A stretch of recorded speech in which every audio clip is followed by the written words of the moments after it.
우리를 사랑하시는 하나님께서 우리에게 주시는 말씀은 마태복음 16장 18절 말씀, 한 절 말씀만 보도록 하겠습니다. 신약성경 27페이지 마태복음 16장 18절 말씀 우리 같이 읽겠습니다. 또 내가 내게 이르노니 너는 베드로라. 내가 이 반석 위에 내 교회를 세우리니 음부의 권세가 이기지 못하리라. 아멘. 오늘 에베네셀 찬양대 우리 남자 성도들이 꽉 차 있어서 깜짝 놀라고 기뻤습니다. 오늘은 예수양교회가 일산 중산마을에 세워진 지 27주년 되는 날입니다. 하나님께서 27년 동안 예수양교회를 지켜주시고 축복해 주셨습니다. 모든 것 하나님께 감사와 찬양과 영광을 올려드립니다. 처음 교회가 세워질 때부터 지금까지 변함없이 교회를 섬기시는 몇몇 분들, 27년 동안 교회를 떠나지 않고 교회를 섬기시느라 너무 수고하셨습니다. 그 거룩한 의리에 감사드립니다.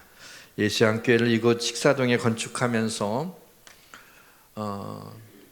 때로는 예배 드릴 곳이 없어서 문화센터에서, 또 때로는 태권도장에서, 또 때로는 수도와 전기가 들어오지 않는 추운 겨울에 그 상가에서 옮겨 다니면서 예배를 드리고 거친 광야길을 함께 걸어온 우리 예수양교회 우리 성도님들의 사랑과 헌신에 감사를 드립니다.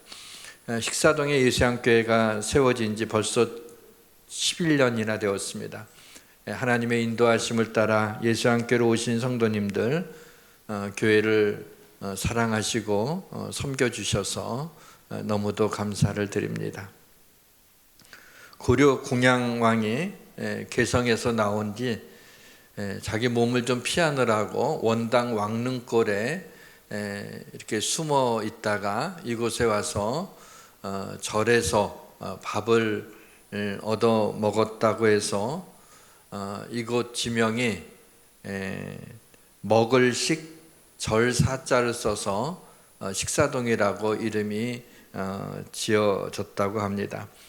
또한 이곳은 나환자들의 집성촌이었습니다. 절망과 저주 가운데 있는 나환자들의 한이 서려져 있는 곳입니다.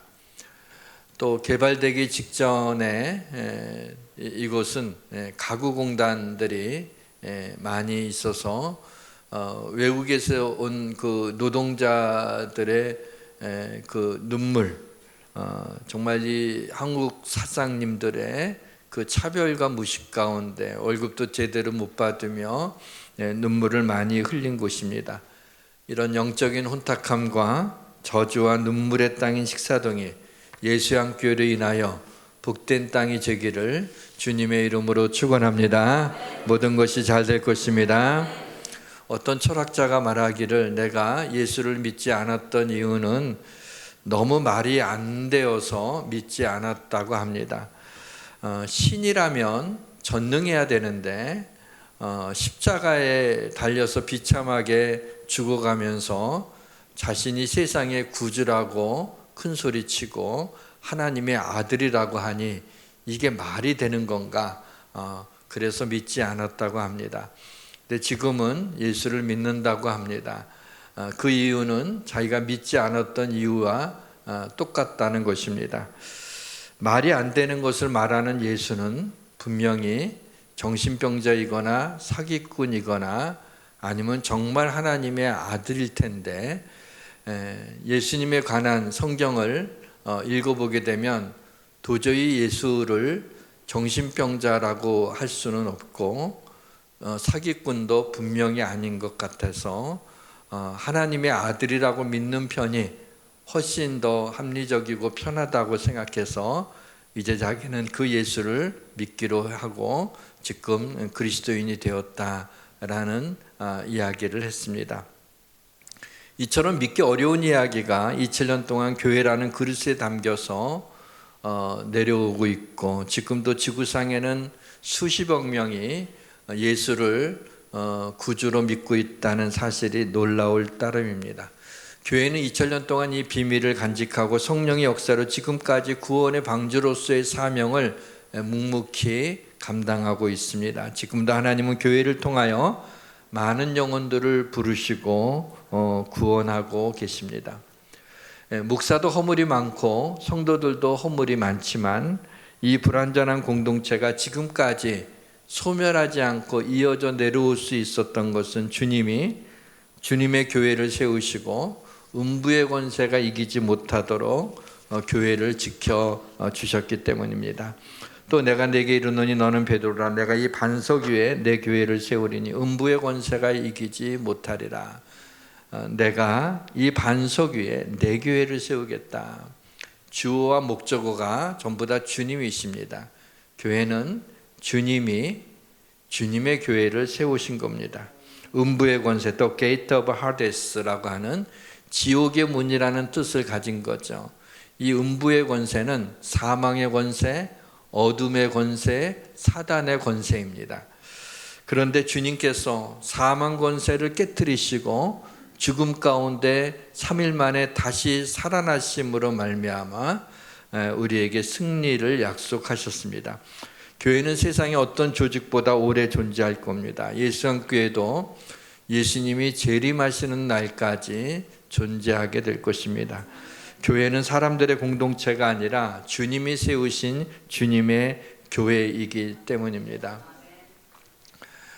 가끔 어떤 목사님이나 또 이렇게 누구를 만나서 우리 예수양교회에 대한 이야기를 하면서 이 목사님이 개척해서 교회를 세우셨죠, 그래요. 물론 그 질문의 의도는 제가 충분히 압니다. 그러나 제가 그때마다 일부러 정색을 하고 그렇지 않다고 그러면 또 깜짝 놀래요. 아닌가요? 그래서 그게 아니라 주님이 주님의 교회를 세운 거지 저를 통해서 하신 것뿐이지 제가 교회를 세웠다고 말할 수가 없다고 합니다. 물론 의도는 그런 의도는 아니었겠죠. 그러나 미안하지만은 혹시 조금이라도 그런 마음이 들까봐 그렇게 말하곤 합니다. 흔히 교회하면 떠오르는 이미지는 건물을 생각하기가 쉽습니다. 근데 교회는 건물이 아니라 하나님의 부르심을 받은 사람들의 공동체죠. 그래서 미국 같은 데에서는 교회 이름 가운데 커뮤니티라고 하는 단어를 많이 사용해요. 공동체라는 단어를 많이 사용하고 있죠. 오늘 교회라는 설교 제목을 갖고 교회란 무엇인지 또 교회의 본질에 대해서 한번 생각해 보고자 합니다. 우리 성령님께서 이 시간에 우리와 함께 하시기를 주님의 이름으로 축원합니다. 첫째로 교회는 그리스도의 몸입니다. 그를 만물 위의 교회의 머리로 삼으셨느니라. 교회는 그의 몸이니. 자, 교회의 머리는 목사가 아닙니다. 교회의 머리는 그리스도입니다. 그리고 이 교회는 저와 여러분들이 모여있는 이것이 아니라 바로 그리스도의 몸입니다. 교회는 그리스도의 몸입니다. 교회는 허물과 죄가 많은 인간들의 공동체지만 교회는 하나님의 영광이 가득한 곳입니다. 구약시대에 하나님의 영광은 번제단이나 성소에 때로는 불로 나타나기도 하고 때로는 구름으로 나타나기도 했습니다. 역대하 그 5장 13절과 14절 말씀을 우리 한번 같이 읽었으면 좋겠어요. 여기에 하나님의 영광이 나타나는데 같이 읽겠습니다. 나팔 부는 자와 노래하는 자들이 일제히 소리를 내어 여호와를 찬송하며 감사하는데 나팔 불고 재금치고 모든 악기를 울리며 소리를 높여 여호와를 찬송하여 이르되 선하시도다 그의 자비하심이 영원히 있도다 하며 그때 여호와의 전에 구름이 가득한지라 제사장들이 그 구름으로 말미암아 능히 서서 섬기지 못하였으니 이는 여호와의 영광이 하나님의 전에 가득함이라. 아멘. 이 말씀을 묵상하면서 제가 이런 기도를 잠시 드렸습니다. 하나님, 우리 교회에도 여호와의 영광을 보여주옵소서. 이전에 하나님의 영광의 구름이 가득하게 하시고 목사는 능히 서서 예배를 인도하지 못할 정도로 여호와의 영광이 이전에 가득하게 하옵소서. 기도를 마치고 구름과 같은 여호와의 영광이 무엇일까라는 것을 생각해 봤습니다. 기도는 그렇게 했는데 어떻게 여호와의 영광이 이전에 가득한단 말인가? 진짜 구름을 갖다가 놓을 수도 없는 거예요. 그러면 해발 몇 미터에다가 교회를 져야 되겠죠?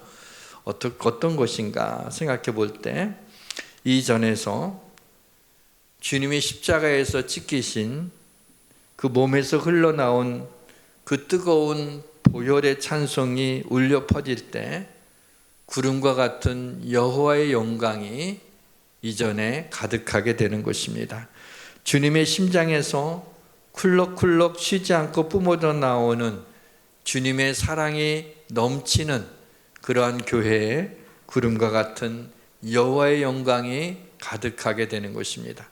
모든 성도들이 성령의 충만함을 입고 자녀들이 비전을 품고 장래일을 말하며 젊은이들은 말씀으로 환상을 보고 늙은이들은 천국을 꿈꾸는 교회가 구름과 같은 여호와의 영광이 가득한 교회입니다. 교회는 하나님을 만나는 곳이고 하나님의 말씀을 듣는 곳입니다. 하나님의 말씀이 선포되는 곳입니다. 거기서 내가 너와 만나고 속죄소 위 곧 증거계 위에 있는 두 그룹 사이에서 내가 이스라엘 자손을 위하여 내게 명령할 모든 명령을 내게 이르니라 그랬습니다. 사랑하는 성도 여러분, 교회를 섬기는 것이 그리스도를 섬기는 것입니다. 교회는 그리스도의 몸이기 때문입니다. 그래서 하나님은 교회를 섬기는 자들을 축복하십니다. 먼저 그의 나라와 의를 구하라. 그리하면 이 모든 것을 너희에게 주리라. 우리 주님이 이런 말씀을 하셨는데 여러분의 삶의 우선순위가 교회가 돼야 건강과 자녀와 재정과 인간관계 등 여러분의 삶의 모든 영역들을 하나님이 축복하실 것입니다. 교회가 여러분들의 삶의 센터가 되어야 됩니다. 제가 이 말씀을 드리는 이유가 제가 목사라서 교회의 부흥과 성장을 위해서 이 말씀을 드리는 것 같습니까? 아니면 살아가는 성도들의 믿음에 굳게 서고 은혜 가운데 살아가며 삶의 모든 영역이 축복받기를 원해서일까요? 둘 다입니다. 그러나 굳이 하나를 든다면 물론 우리 성도들이 복을 받았으면 하는 마음이 훨씬 더 큽니다. 사실은 교회가 저와 여러분들의 이 공동체가 교회이기 때문에 사실은 틀린 이야기가 아니에요. 교회가 성장하고 부흥한다는 이야기는 바로 우리 성도들이 하나님의 축복을 받고 은혜 안에서 믿음으로 살아가는 것을 의미하는 것입니다.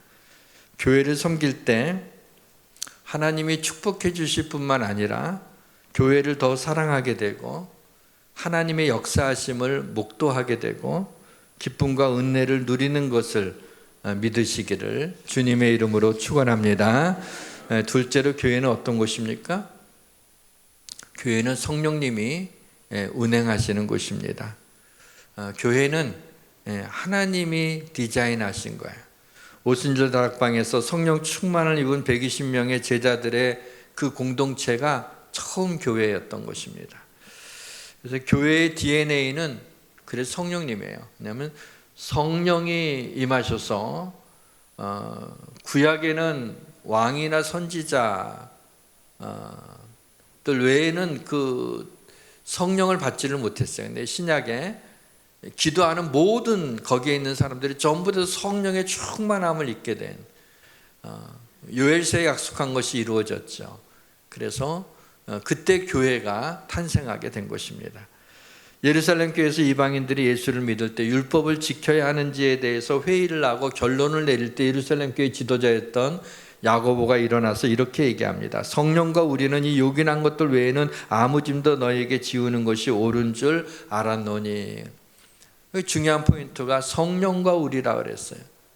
이것을 결정하는 것은 분명히 예루살렘 교회의 그 사도들과 지도자들과 많은 사람들이 모여서 회의의 결론을 했지만 이 결론을 내린 것은 성령님이 하셨다는. 그래서 성령과 우리는 라고 하면서 교회는 성령님이 역사하시고 운행하는 곳이라는 것을 말씀하고 있는 것입니다.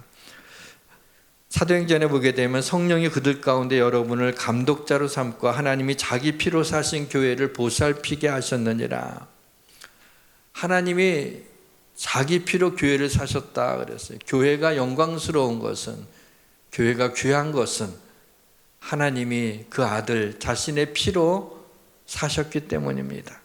그래서 성령님께서 목사나 장로나 권사와 같은 직분자들을 감독자로 삼으셔서 교회를 보살피도록 하신 것입니다.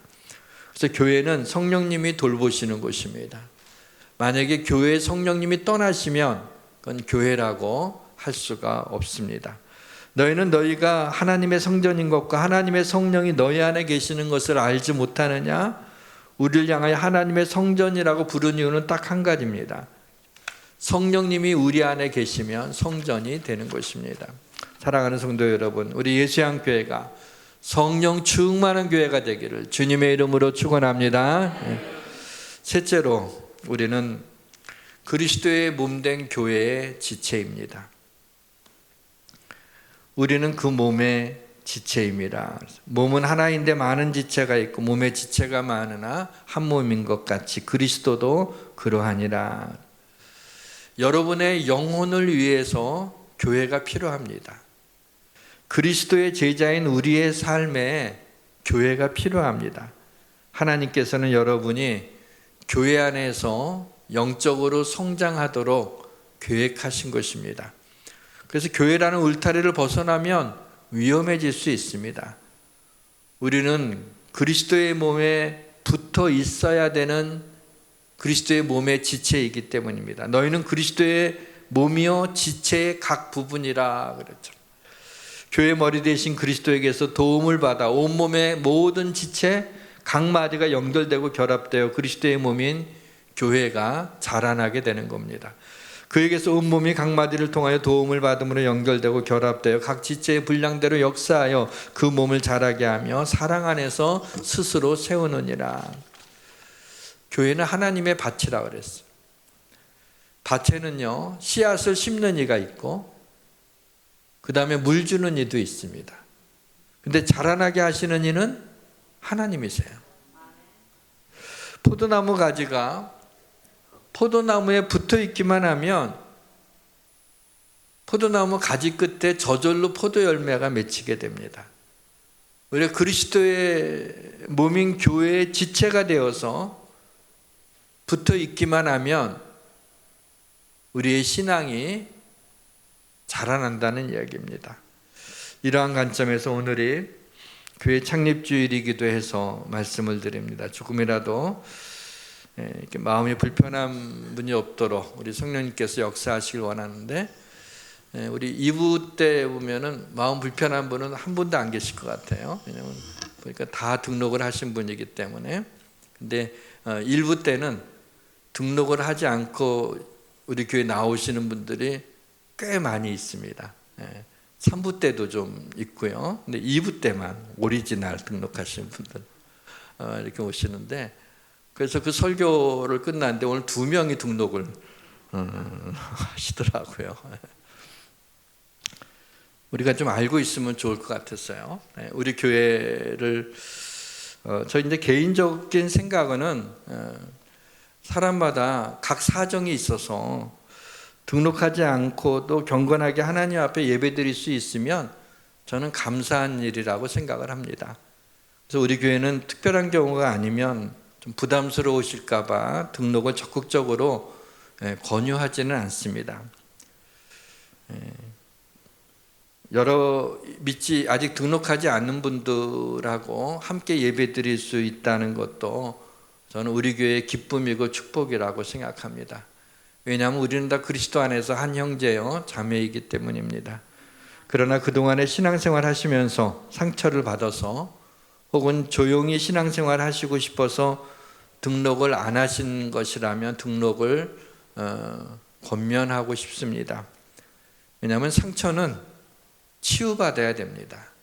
그리고 조용히 신앙생활 하고 싶으면 등록하실 때 그렇게 신앙생활 하시고 싶다고 말씀하시면 마음의 변화가 그분에게 일어나기 전까지 그 의견을 존중합니다. 주님이 교회를 얼마나 사랑하는지는 에베소서 5장에 나와 있는데 남편들의 아내 사랑하기를 그리스도께서 교회를 사랑하시고 그 교회를 위하여 자신을 주신 같이 하라. 이야기는 남편들이 아내를 이렇게 사랑하라는 이야기를 하려고 쓰여진 말씀인데 여기서 보게 되면 그리스도께서 교회를 위하여 자신을 십자가에 내어 죽기까지 교회를 사랑하신다라고 하는 것을 우리가 알 수가 있습니다. 주님께서 교회를 사랑하셨듯이 주님을 사랑하는 나도 주님의 몸된 교회를 사랑하겠다는 표시로 출석교인에서 등록교인이 되시기를 바랍니다. 교회 등록을 말씀드리는 것은 교회 유익을 위해서가 아니라 등록하지 않은 분의 신앙의 유익을 위해서입니다. 교회는 여러분의 신앙을 도우려는 거지 여러분의 힘이 필요한 것이 아닙니다. 영적 유목민처럼 풀이 있는 곳만 찾아다니시면 피곤하고 지치게 됩니다. 함께 기도하고 함께 신앙생활할 수 있는 기회를 우리 교회에 주시기를 바랍니다. 우리 교회는 완벽하지 않습니다. 그러나 완벽한 그리스도를 섬기고 있습니다. 올해 마지막 주일인 성탄절이나 내년 1월 1일인 신년감사주일에 등록하시면 더 기쁠 것 같습니다.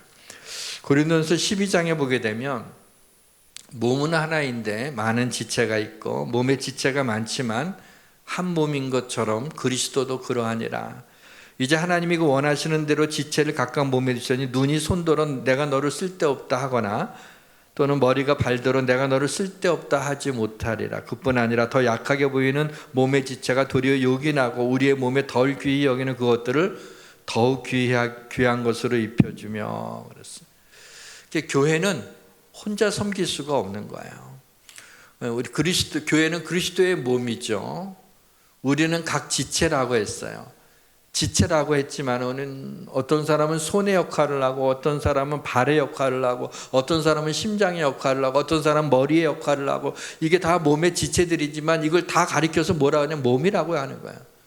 그리스도의 몸이죠. 근데 우리는 그 지체이므로 우리도 그리스도 안에서 한 몸이라고 하는 것을 이야기하고 있는 거예요. 이것이 붙어 있어야 되는 것이죠. 그리고 각기 다 자기의 역할이 있는 것이죠. 볼 적에 뭐 별로 잘 눈에 보이지도 않고 냄새도 나고 별로 이렇게 교회에 공헌하지 않다. 그러나 그것을 하나님이 더 요긴하게 하나님이 쓰신다고 그렇게 말씀하고 있습니다. 주기도문이 이렇게 시작돼요. 하늘에 계신 우리 아버지, 우리 아버지라고 My Father라고 하지 않아요. Our Father라고 하는 것. 우리의 아버지라고 그렇게 고백하고 있는 것을 보게 됩니다. 이제 말씀의 문을 닫으려고 합니다. 목회를 하면서 27년 동안 교회를 향한 염려가 평생 제 가슴을 짓누르고 있습니다.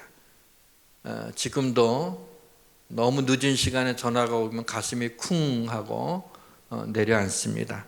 그러나 교회를 섬기는 일은 저의 가슴을 설레이게도 합니다. 하나님의 사랑을 갚을 길이 없는 못난 저에게 교회를 섬길 수 있는 특권을 주셨으니 이 얼마나 놀라운 은혜입니까? 그것도 그럴 만한 사람을 세우셨으면 그렇다고 하지만은 도저히 설 수 없는 죄인을 하나님이 부르셔서 종으로 삼으신 그 은혜에 감격하지 않을 수가 없습니다.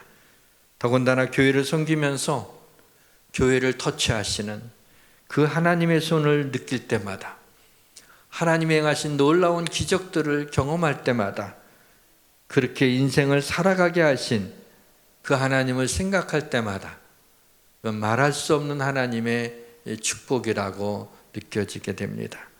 광활한 우주 가운데 지구는 하늘을 볼 수 있는 유일한 별입니다. 인간은 하늘을 볼 수 있는 유일한 존재입니다. 교회는 하늘로 형상화된 천국을 볼 수 있는 유일한 곳입니다. 여기 모인 우리 모두의 마음과 가정과 교회의 천국이 이루어지기를 주님의 이름으로 축원합니다. 예수님께서 손을 대는 병자마다 어떤 병이든 고침을 받았습니다. 중풍병, 혈루병, 문둥병, 안진병의 소경, 손 마른 자, 다리 저는 자, 귀신 들린 자들이 다 고침을 받았습니다. 뿐만 아니라 죽은 자도 다시 살리셨습니다. 주님이 못 고칠 질병이 없습니다. 하나님이 하시지 못할 일이 없으십니다. 이 시간 치료하는 강사님, 여러분의 고장난 몸과 상처난 마음과 상한 심령 가운데 임하여 여호와 라파 치료하시는 역사가 일어나기를 주님의 이름으로 축원합니다. 에스겔 37장에서 에스겔 선지자가 환상을 봤습니다. 골짜기에 마른 뼈들이 가득했습니다. 외치라고 합니다. 너희 마른 뼈들아, 여호와의 말씀을 들을지어다. 주 여호와께서 마른 뼈들에게 말씀하셨습니다. 생기야, 사방에서부터 와서 이 죽음을 당한 자에게 불어서 살아나게 하라. 그러자 마른 뼈들이 움직이는 소리가 나고 이 뼈 저 뼈가 들여맞아 서로 연결하고 그 뼈에 힘줄이 생기고 살이 오르고 그 위에 가죽이 덮여 살아나서 일어나는데 큰 군대가 되었습니다. 하나님이 죽음의 영이 있는 내 마음의 문을 열고 우리로 하여금 나오게 하셨습니다. 하나님의 영이 내 마음에 주어서 우리로 하여금 살아나게 하셨습니다. 성령이 오신 것입니다. 성령이 오셨네. 성령이 오셨네.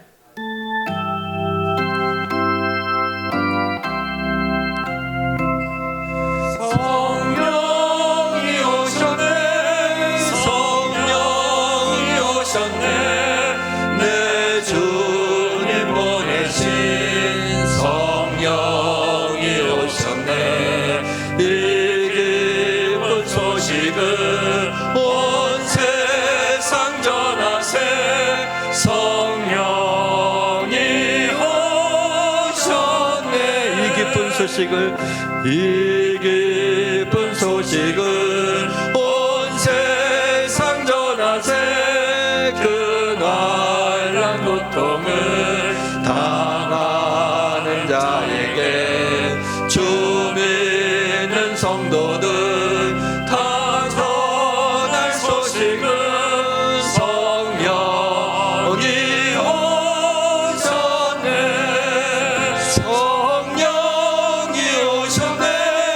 성령이 오셨네.